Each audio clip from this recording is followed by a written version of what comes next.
They said Roy Dunbar had wasted the last of his savings on a snake-infested smokehouse that wasn't worth the nails holding it together. And for 8 years after Roy died, his wife believed every word of it. Ceil Dunbar was 57 years old the morning she finally drove out to see it. She had $214 in a checking account that had once kept 2 people fed and warm, '09 Civic with a side mirror held on by electrical tape, and a creased piece of paper she'd carried in the inside pocket of her coat since the day after Roy's funeral. It was a note in his handwriting, the same square block letters he'd used to label every shelf in their garage. It said, "Don't sell the smokehouse. I know it doesn't make sense yet. Trust me one more time." She had kept that promise the way you keep a candle in a drawer, against a darkness you hope never comes. But the darkness had come anyway, and it had not asked her permission. The Caddo Parish Public Library, where Ceil had spent 22 years cataloging books and learning the name of every child who walked through the door, had closed on a Thursday afternoon in March. Budget cuts. The kind of thing that happens so quietly in small places that by the time you understand what's been taken, it's already gone. She walked out to the parking lot carrying a box of her desk things, a coffee mug, a framed photo of Roy, a small cactus named Gerald, and sat in the Civic for 20 minutes without starting the engine.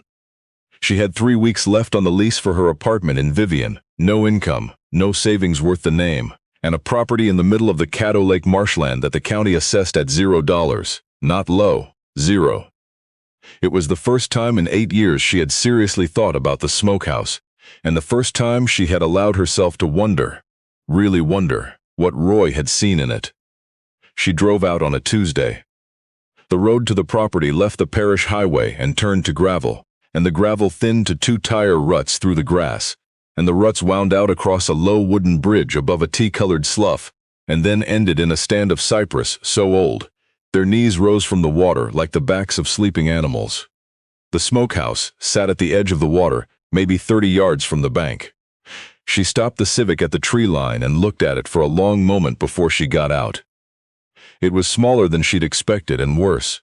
A low square building of weathered board and batten siding, maybe 20 by 20 feet, with a rusted tin roof that had lifted and buckled at one corner.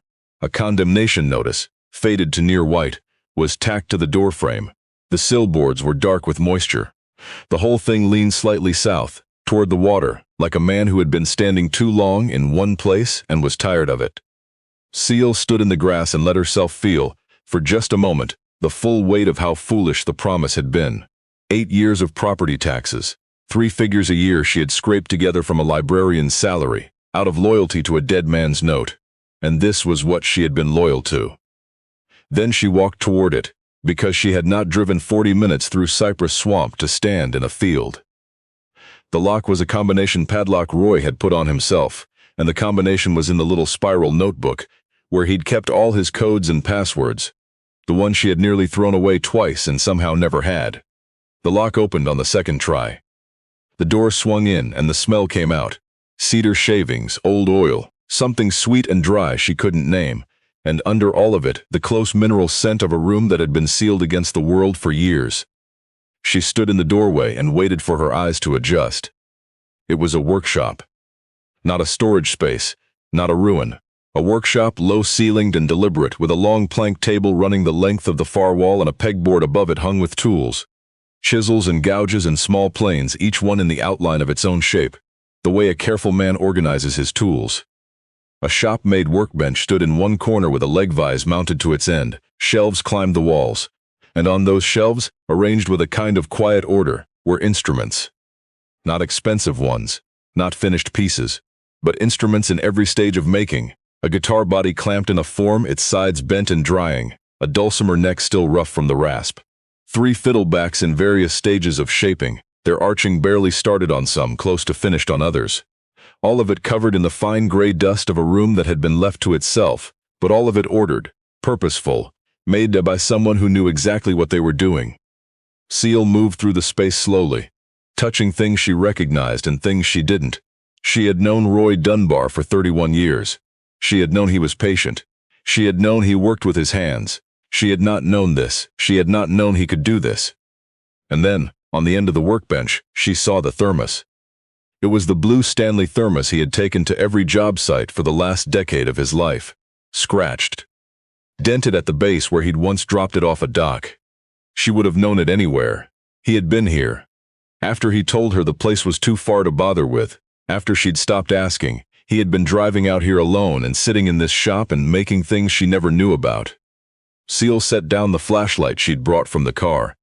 She sat on the workbench stool and put her hand on the thermos, and she did not cry, because she had done her crying over Roy Dunbar on a night 8 years ago and had made a kind of peace with the shape of his absence.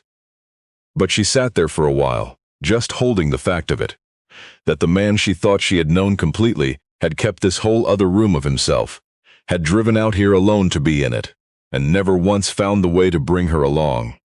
After a time she got up, because Ceil Dunbar had been a librarian for 22 years, and a librarian's first instinct always is to find out what she's dealing with.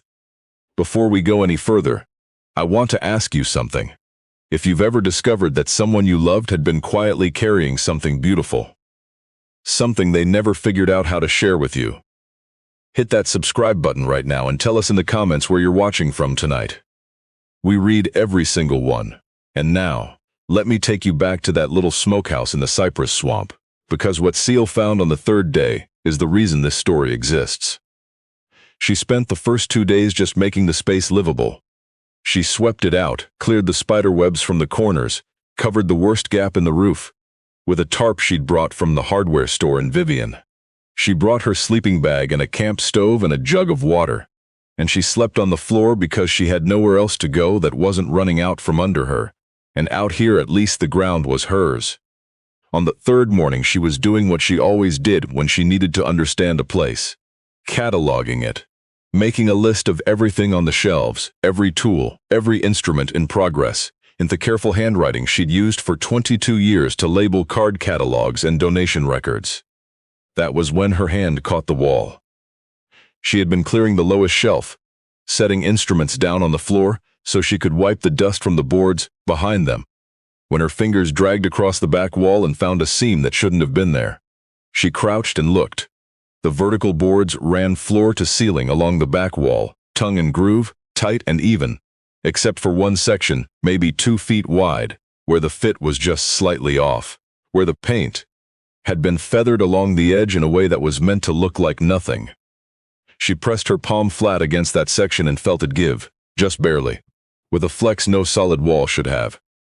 Ceil sat back on her heels in the dim shop, with the sound of the slough moving outside, and the smell of cedar all around her, and she felt something she had not felt in a very long time. It was not hope, exactly. She had learned to be careful, with hope. It was the feeling of standing at the edge of an answer to a question she had stopped letting herself ask. Why Roy? Why this place? Why the note? Why me? She found a flat pry bar on the pegboard above the workbench, and then she stopped. Right here, if this story means something to you, if you've ever held on to a promise you didn't understand and kept it anyway because you loved the person who asked, take 30 seconds and subscribe to Giant Stories. Tell us in the comments the name of someone who trusted you with something they couldn't explain. We'll be right back, because what was behind that wall changed everything. The panel did not come easily. It had been fitted by a man who did not do anything halfway, and the years had swollen the wood in its frame until it held like a closed fist.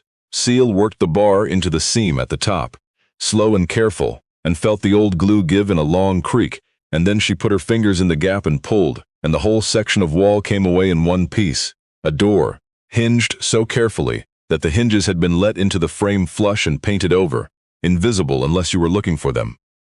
The cavity behind it was shelved with the same tight cypress as the rest of the shop, and the air that breathed out of it was dry and still, the held breath of a closed place. There were 2 shelves. On the upper one, wrapped in waxed canvas tied with kitchen twine, were stacks of paper, dozens of pages, dense with handwriting and notation, sheet music handwritten, in a cramped upright script she didn't recognize. On the lower shelf, nested in an old wool blanket, was a guitar. Not a workshop project. A finished guitar, old and dark, its spruce top aged to the color of honey, the binding along its edges worn to almost nothing in places from years of use. She lifted it carefully, the way you lift something you don't yet have the right words for. The tuning pegs were hand-cut wood. The bracing inside, when she tilted it toward the gray light from the door, was a pattern she had never seen. Asymmetrical, unusual, the work of someone who had reasoned it all out for themselves. On the inside of the upper bout, written in black ink on the bare wood where a label would usually be, was a name and a year. August Sable, 1938. Ceil did not know that name. Not yet. She only knew that the handwriting was not Roy's, and that whatever this was, it was old, and it had been sealed in this wall by someone who had wanted very much to keep it safe. She wrapped the guitar back in its blanket, she carried the sheet music to the workbench, and sat down and began, carefully, to read. The next morning she drove back to Vivian with 3 of the manuscript pages in a plastic sleeve and the guitar in the back seat, and stopped at the one place in town that might be able to tell her something. It was a narrow shop on the main street, called Ames & Sons Music and Trade, a place she had walked past 1,000 times without a thought.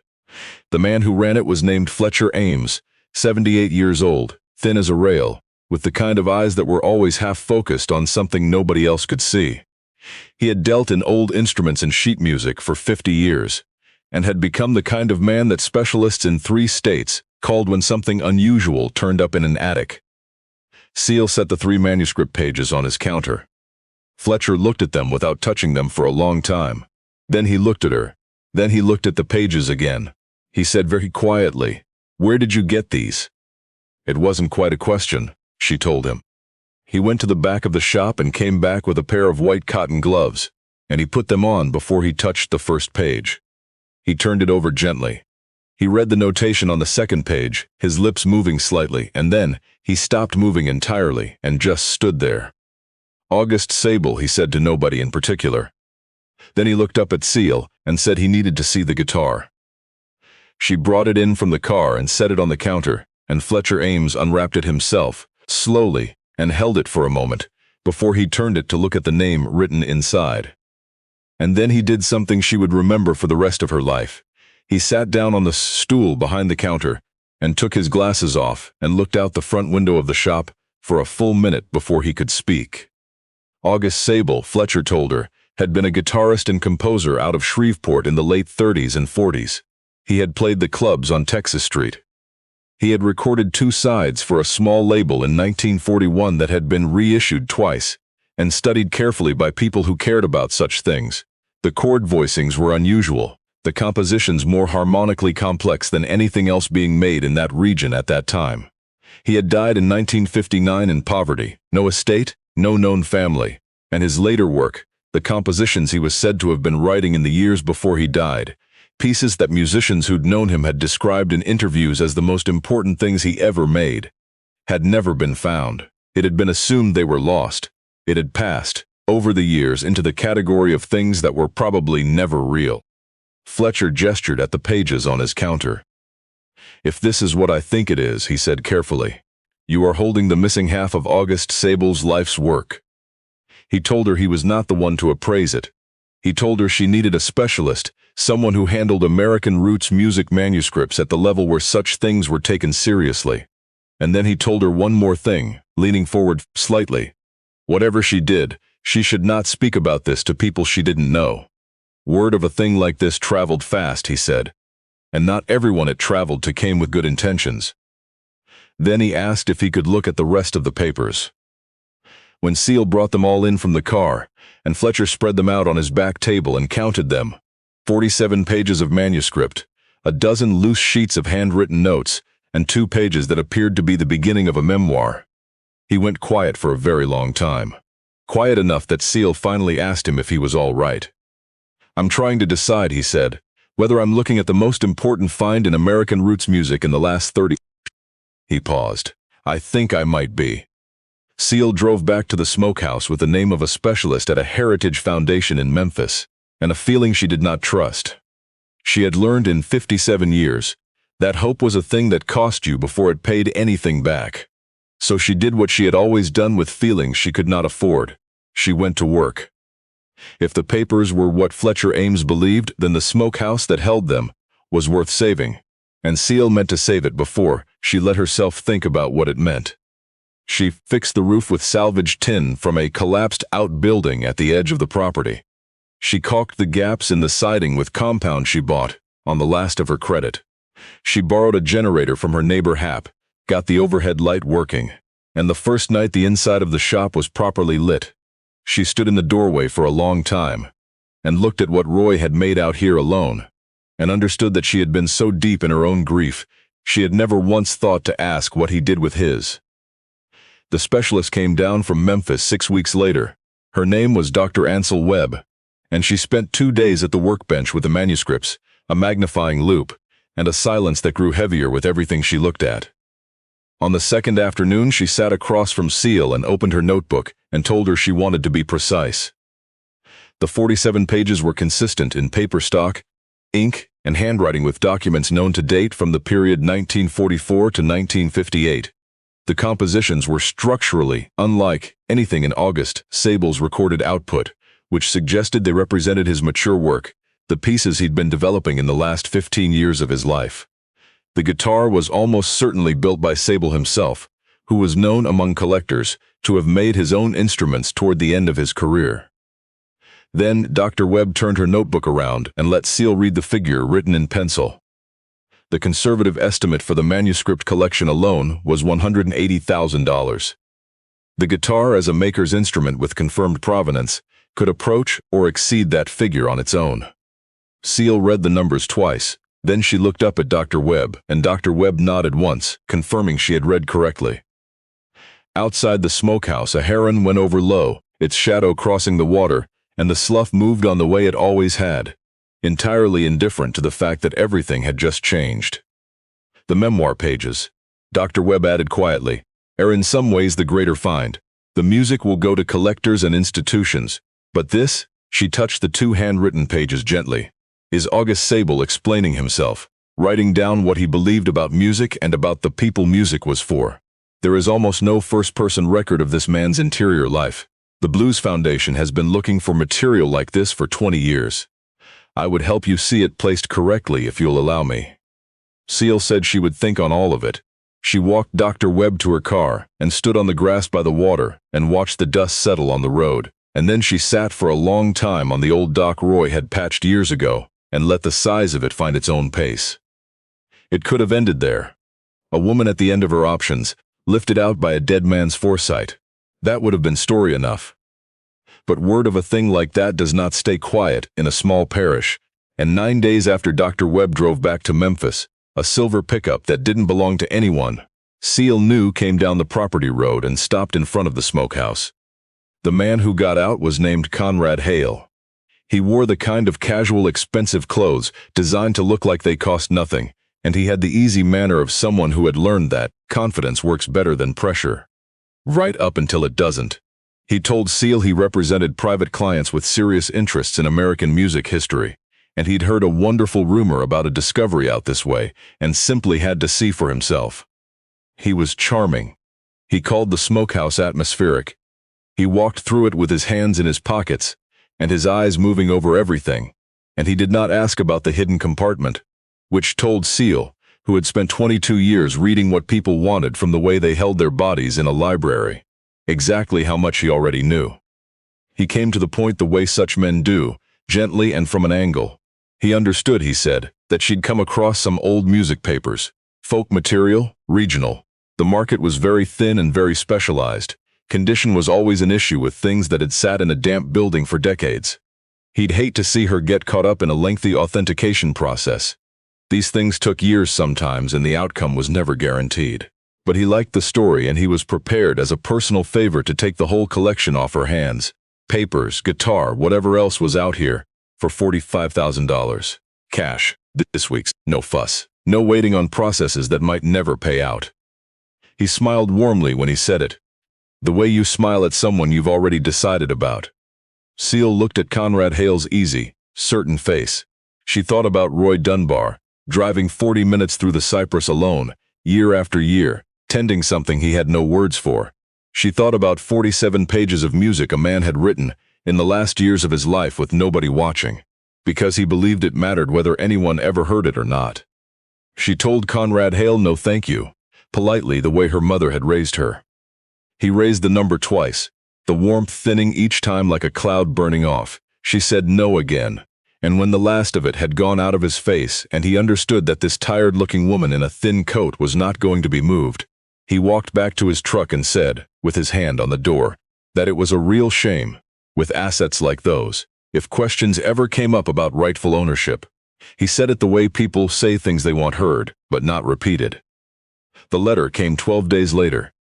It was from a law firm in Shreveport, filed on behalf of Roy's brother Dwight Dunbar and his sister Lila Dunbar Peck, neither of whom had set foot on this property in the 8 years since Roy died, neither of whom had paid a single year of its taxes, neither of whom had once called to ask how Ceil was managing. They were claiming the contents of the smokehouse constituted undisclosed assets of Roy's estate and demanded the collection be frozen, pending an equitable distribution among heirs. Ceil sat at the workbench where Roy had sat alone for years and read the letter twice. Then she called a lawyer. Her name was Miriam Yates, and she had an office in the county seat above a dry cleaner's, and she took the case partly on the merits, and partly, Ceil suspected, because she did not like to see a thing like this done to a woman who had kept a promise she didn't understand for 8 years. Miriam read the claim. She read the will. She read very carefully the documents Ceil had brought from the bank's safe deposit box, the same box where Roy kept the deed and the combination notebook. And then Miriam set down a single folded sheet she had found at the back of the file and told Ceil she needed to read it. Roy Dunbar had written it himself, in the same block letters as the note she'd carried in her coat. He had taken it to an attorney 11 years before his death, and had it signed and witnessed and notarized and filed with his estate documents. It stated in plain language that the property at Caddo Slough Road, all structures upon it, all contents therein, known and unknown, discovered and undiscovered at the time of his passing, belonged to his wife Cecilia Ann Dunbar alone. That he made this provision in full knowledge that the property might one day hold value he could not foresee. That anyone who sought to divide it after his death would be acting against the most deliberate wish of his life. Known and unknown, discovered and undiscovered. He had chosen those words on purpose. A boat carpenter who couldn't explain himself out loud, reaching across 11 years of silence to say what he had never found the words for while he was living. He had known something was there. He had not been able to tell her, and so he had built her a wall around the wall. The hearing was held on a bright morning in April in the Caddo Parish Courthouse, a high-ceilinged room that smelled of floor wax and old wood. Dwight and Lila arrived with their attorney from Shreveport, careful and confident. Ceil arrived with Miriam Yates, who carried a thin folder and the quiet steadiness of someone who already knows how a morning ends. Miriam did not raise her voice. She placed Roy's signed statement before the judge, a woman named Judge Constance Brewer, who had grown up 2 parishes over and knew perfectly well what a cypress board smokehouse meant in the eyes of a man who never explained himself to anyone. Miriam read the operative words into the record. She noted the statement had been prepared and filed 11 years before the discovery of any contents, making the intent impossible to mischaracterize. She noted that Dwight and Lila had received and signed for their own bequests 8 years ago without objection. And she noted, without editorializing, that neither of them had visited the property, contributed to its taxes, or expressed any interest in it across 8 years, until the morning its contents proved valuable. Then she sat down, because there was nothing else that needed saying. Judge Brewer read Roy's statement. She set it down. She looked at the opposing attorney the way a teacher looks at a student who has given an answer that wastes everyone's time. She dismissed the claim in full. She noted that the testator's intent had been expressed with unusual foresight, that the claim of undisclosed assets failed on its face, because a thing hidden behind a sealed wall is precisely the circumstance the document had contemplated, and that the court found no ambiguity whatsoever. And then she added one thing more, looking not at the lawyers but at Dwight and Lila directly. That property disputes among families revealed character more reliably than almost anything else, and that she hoped they would sit with what their own conduct had shown about themselves. Then she moved to the next matter on her docket, and it was over.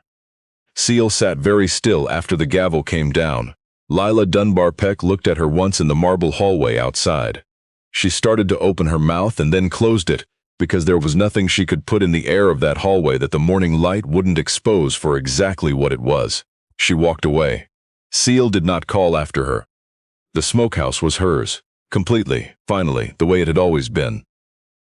The manuscripts authenticated over the following months, handled by Dr. Webb. through the careful channels that such things moved through. The guitar went to the Delta Blues Museum in Clarksdale as a permanent collection piece.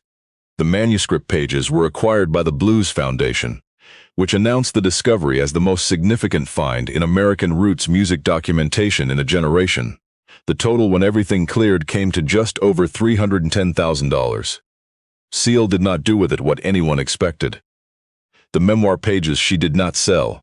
She gave them to the Shreveport Music Archive on one condition, that they be displayed under August Sable's full name with the complete story told, the music and the men he had mentored both, and that a line from those pages be mounted on the wall above the case. She had found it near the end of the second page, in the careful cramped script of a man who had taught himself to write as an adult. Every song finds the ear that was always waiting for it. You just have to keep playing until that person walks in. The archive agreed without hesitation, and when they understood the full story, the smokehouse, the sealed wall, the carpenter who had bought it for $400 at a tax sale and kept a dead musician's legacy safe for 15 years, they asked if they might also include Roy Dunbar's name in the exhibit. Ceil said yes. And that was how Roy Dunbar, who could never find the words while he was living, came to have his name on a wall beside the man whose music he had quietly, stubbornly kept safe. The first thing Ceil spent money on was not herself. She had the condemnation order reviewed and lifted. She hired locally for everything she could, and she had the smokehouse brought back to what it had always been, a working shop, not a museum piece. The roof was made sound. The tools were cleaned and rehung on the pegboard, each in its outline. Roy's workbench was cleaned but not refinished, because the worn places in it were the record of every hour he had sat there alone, and Ceil would sooner have sanded her own name off a library card than erase that. And in the spring, 14 months after she had first driven down the two-rut road with nothing but a note and a combination, Ceil opened the smokehouse to the children of Caddo Parish and began to teach them music. She was not a musician herself, but she had the manuscript pages memorized, and she had Fletcher Ames, who came twice a week and showed children how to hear a chord before they could name it. She had Hap's daughter, who played fiddle and drove over from Greenwood on Saturdays. She fed the children first, always, because August Sable had written in his memoir that a hungry person cannot hear anything except their own hunger, and Ceil had read that line enough times to believe it. The children were the ones the parish had a tendency to overlook, the ones whose parents had left or couldn't cope, the ones who had learned to keep themselves small in rooms because small was safe. Ceil did not ask where they came from. She put an instrument in their hands and let Fletcher show them that sound was something they were already carrying. It just needed a door. There was a boy that first season she would remember as long as she lived.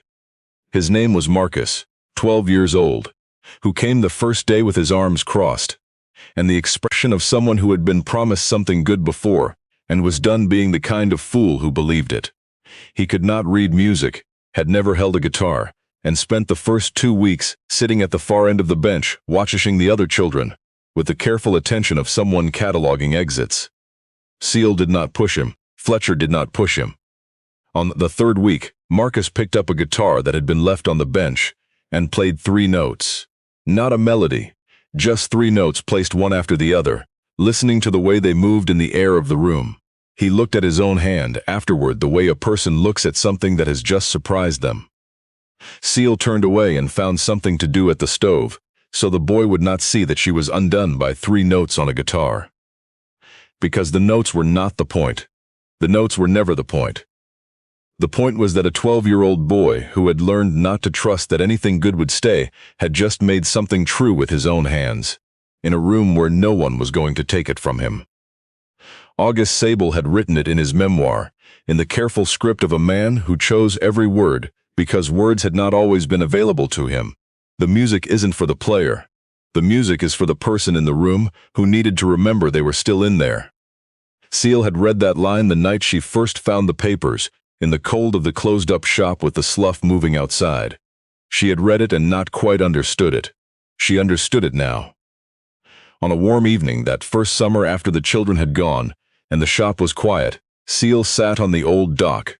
Roy had patched and watched the light go off the water. The cypress trees stood in their long reflection, and the herons moved above the slough, and the whole marsh said nothing, the way it always had. entirely at peace with whatever a person brought to its edge. She thought about the library parking lot, the box of desk things, the cactus named Gerald, now living on the Smokehouse windowsill. She thought about 8 years of property taxes paid out of a salary that barely covered them. She thought about Conrad Hale's warm certain smile and Dwight and Lila walking away down a courthouse hallway, and Roy Dunbar driving 40 minutes through the cypress alone, year after year, tending something he had no words for. She understood now what the note had been trying to say. He had not left her a smokehouse or a musician's hidden legacy, or even the money that had come from it. He had left her a place at the end of a line of people who had, in their own quiet ways, held something open when the world wanted it shut. August Sable had held his music open in a sealed wall. Roy had held the wall, and now Ceil held the door. The men who had measured Roy Dunbar and found him foolish had made the oldest mistake there is. They believed the price of a thing and the worth of a thing were the same. They had looked at a leaning smokehouse, at the edge of a cypress slough, and seen nothing, because nothing was the only register they had. They never understood that the most valuable things a person leaves behind are almost never the things that show. They are sealed behind ordinary walls. They are written in plain hands in notebooks no one thinks to open. They are the promise you keep without knowing why, until the morning you finally drive to the end of the road and find out. Every song finds the ear that was always waiting for it. You just have to keep playing until that person walks in. Ceil Dunbar sat on the dock in the warm dark with the water moving, and the night birds calling out over the slough, and for the first time in longer than she could name, she was exactly where she was supposed to be. If you stayed with this story all the way to the end, thank you. That means more than you know. There are 2 more stories waiting for you right now on this channel, and if this one found something in you tonight, those will too. Tap to keep watching. And before you go, subscribe to Giant Stories and tell us in the comments, who in your life kept a promise they didn't fully understand, just because someone they loved had asked them to.